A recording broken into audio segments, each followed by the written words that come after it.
আমার দেশের কত ধনী আল্লাহ পাওয়ার জন্য মাহে রমজান আসলে মক্কায় দৌড়ায়, মদিনায় যায়, কয় মক্কায় নামাজ পড়বো, মদিনায় নামাজ পড়বো।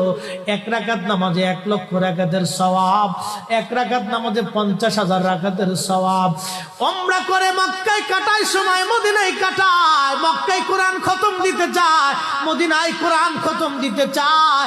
সওয়াব মাহে রমজানে অগণিত সওয়াবের আশায় ব্যক্তিগুলি আল্লাহর ঘরে হাজিরা দেয়, কিন্তু বাড়ির পাশে গ্রামের কত গরিব মানুষ টাকার অভাবে বাবা ভালো ইফতার করতে পারে না, টাকার অভাবে কত মা ভালো সেহরি করে রোজা রাখতে পারে না।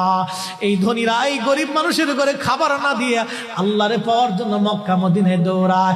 আল্লাহ ডাক দেখো বান্দা একবার মরে দেখ, কায়দা মতো জুতা দিয়ে পিটামো, আমার বান্দারা না খায় ইফতার করবে, আর তুই আল্লাহ পাওয়ার জন্য মক্কায় আইছো, এমন আল্লাহ আমি ধরা দেব না।